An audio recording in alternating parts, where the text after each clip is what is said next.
આજથી એક વર્ષ અગાઉ અમદાવાદના ફતેહવાડી વિસ્તારમાં દ્રશ્ય મૂવીને ટક્કર મારે તે પ્રકારની ઘટના સામે આવી હતી, જેમાં આરોપી મહિલા રૂબી પોતાના પ્રેમી ઇમરાન ઉર્ફે બાપુ સાથે અને તેના અન્ય બે સાગરીતો સાથે મળી તેના જ પતિની હત્યા કરી નાખી. એટલું જ નહીં, મૃતદેહનો નિકાલ કરવા માટે તેના ઘરમાં જે રસોડું હોય છે તે રસોડાના ત્યાં ખાડો ખોદીને જે મૃતદેહના ટુકડા કરીને તેઓ પછી ચણતર કરી દે છે. આ સમગ્ર ઘટનાને લઈને અમદાવાદ ક્રાઇમ બ્રાન્ચને હ્યુમન ઇન્ટેલિજન્સ અને ટેકનિકલ એનાલિસિસના આધારે જ્યારે ખબર પડી ત્યારે ક્રાઇમ બ્રાન્ચ પણ ચોંકી ઉઠી હતી. આ મામલે ઇમરાન ઉર્ફે બાપુ નામનો જે આરોપી છે, સૌપ્રથમ ક્રાઇમ બ્રાન્ચની ટીમ દ્વારા તેને પકડીને તેની પૂછપરછ કરવામાં આવી ત્યારે તેણે વટાણા વેર્યા અને ત્યારબાદ આખી ઘટના કેવી રીતે બની હતી તેને લઈને વાત કહી. આ મામલે શું કહી રહ્યા છે ડીસીપી ક્રાઇમ બ્રાન્ચ નાજીત રાજ્યાણ, તેમને સાંભળો. માનનીય સીપી સાહેબ અને જેસીપી સાહેબના માર્ગદર્શન હેઠળ ક્રાઇમ બ્રાન્ચની આખી તમામ ટીમો જે ગંભીર પ્રકારનો ગુનાઓ હોય છે, ટેકનિકલ પ્રકારનો ગુનાઓ હોય છે, એમને ઝીણવટ રીતે તપાસ કરી ડિટેક્શન કરવામાં સતત કાર્યરત હોય છે. એ જ પ્રમાણે લગભગ આશરે 3 મહિના પહેલાં અમારા એસીપી સાહેબ ભરત પટેલ સાહેબ તેમજ પીઆઈ એસ જે જાડેજા સાહેબ એમની ટીમો દ્વારા એક બાતમી મળે છે, જે આધારે ક્રાઇમ બ્રાન્ચ દ્વારા એક ખૂબ જ ગંભીર પ્રકારની ડિટેક્શન હાથ ધરવામાં આવે છે.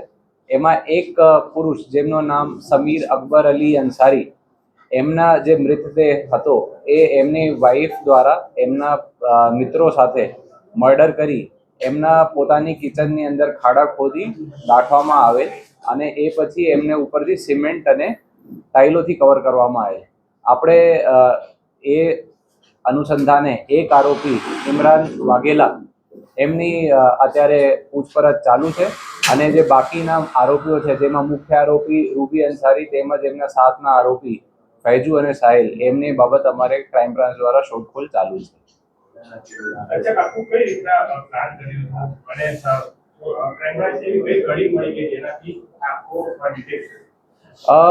જે આપ સૌ જાણો છો કે ક્રાઇમ બ્રાન્ચની તમામ ટીમો તમામ અધિકારીશ્રી દ્વારા સતત ઝીણવટ રીતે ગંભીર પ્રકારના ગુનાઓના કામ કરવામાં આવતું હોય છે.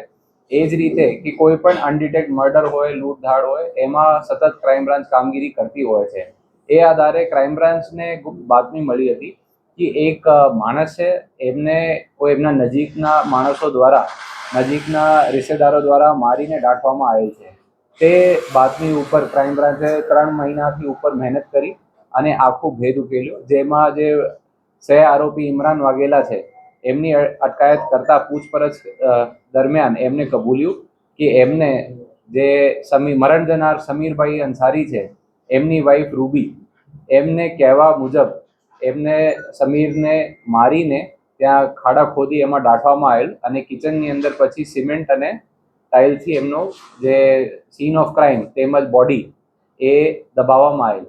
ગઈકાલ દ્વારા ક્રાઇમ બ્રાન્ચની ટીમો ત્યાં હાજર હતી અને એક્ઝિક્યુટિવ મજિસ્ટ્રેટ્સની હાજરીમાં એ આખો ખાડો ખોદવામાં આવેલું હતું, જેમાંથી હાડકાઓ અને જુદા જુદા બીજા એવિડન્સ પણ ક્રાઇમ બ્રાન્ચના મળેલ છે. પ્રાથમિક દ્રષ્ટિએ કુલ 4 આરોપીઓ સામે આવે છે, જેમાં એકની અત્યારે ક્રાઇમ બ્રાન્ચ દ્વારા અટકાયત કરવામાં આવી છે અને બાકી 3ની શોધખોળ ચાલુ છે. એમાં એમને હતી કે અગાઉ એ લોકોના પ્રેમ પ્રસંગમાં લગ્ન થયેલા હતા, પણ એ લગ્ન દરમિયાન એમને ખૂબ જ ઝઘડો થતો હતો. તો એમની જે વાઈફ હતી રૂબી એ પોતાના મિત્રો સાથે ભેગા મળીને એમને મર્ડર કરવામાં આવ્યું છે. એ જે રૂબીના દોસ્તાર છે ઇમરાન, એમને અત્યારે આપણે અટકાયત કરીને પૂછપરછ ચાલુ છે અને બાકી આરોપીઓની અત્યારે શોધખોળ કરી રહી છે ક્રાઇમ બ્રાન્ચ. એ આપણે તપાસ કરી રહ્યા છીએ અને અમે અપેક્ષા છે કે ટૂંક સમયમાં ક્રાઇમ બ્રાન્ચને સક્સેસ પણ મળશે.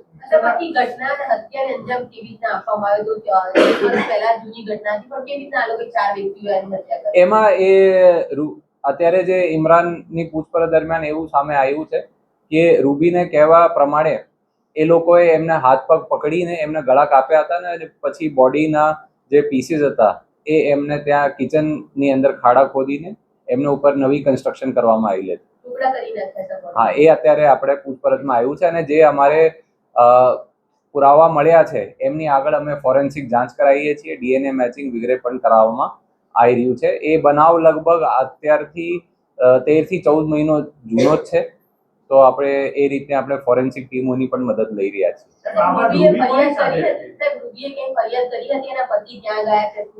નહીં, એમના જ્યારે લગ્ન થયા હતા સમીર જોડે, ત્યાર પછી એ એમની ફેમિલી જોડે કનેક્ટમાં ન હતો. તો બહુ ચતુરાઈ સાથે રૂબી તેમજ એમના જે મિત્રો હતા એ લોકોએ કોઈને કોઈ પણ પ્રકારની જાણ નથી કરી, અને આજુબાજુ લોકોના પાડોશીઓને એ કહેવામાં આવ્યું હતું કે જે સમીર છે એ કંઈ ઘર છોડીને જતો રહ્યો છે અને એમના કંઈ બીજી નોકરી મળે છે અને એ ફોન ઉપર રૂબીના સંપર્કમાં રહેતો હોય છે.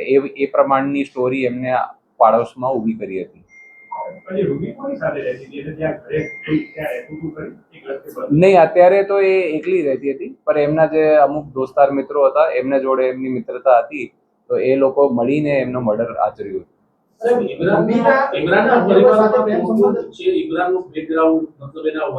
એ આગળની અમે પૂછપરછ કરી રહ્યા છીએ. એમાં આપણે જે કંઈ બીજા કોઈ આરોપીઓ છે કે કેમ, કે અથવા કોઈ બીજા માણસનો ખબર હતી કે કેમ, એ પણ આપણે તપાસનો અત્યારે મુદ્દો છે. નહીં, એમાં અંદર જ્યારે મેરેજથી હતી ત્યાર પછી અંદર એમનો ઝઘડો પણ ચાલતો હતો સમીરભાઈ જોડે. તો એક કારણ આપણે અત્યારે પ્રાથમિક દ્રષ્ટિએ એ પણ હોઈ શકે, અને જ્યારે રૂબીની અટકાયત કરવામાં આવશે ત્યારે વધારેની વિગતો મળશે. નહીં, એમને આપણે અગાઉ કીધું છે કે એમના પરિવાર સાથે ઘણા લાંબા સમયથી કોઈ સંપર્ક હતો નહીં. એ જે સમીર હતા એમના પરિવારમાં એમનો ફાધર મૃત્યુ થઈ ગઈ છે, એમની મધર છે એમના જોડે એ સંપર્કમાં ન હતો ઘણા વર્ષોથી, જ્યાર પછી એ લોકોના લગ્ન થયા હતા. એ એમના લગભગ 2 વર્ષ પહેલા એમની કોઈ જગ્યા ઓળખાણ થઈ હતી. એ આગળ રૂબીની અટકાયત થશે તો એમાં આપણે વધારાની વિગતો મળશે. એ લગભગ 3 વર્ષ પહેલા એમનો લગ્ન થયું હતું. બાળક અત્યાર સુધી તો કોઈ નહીં.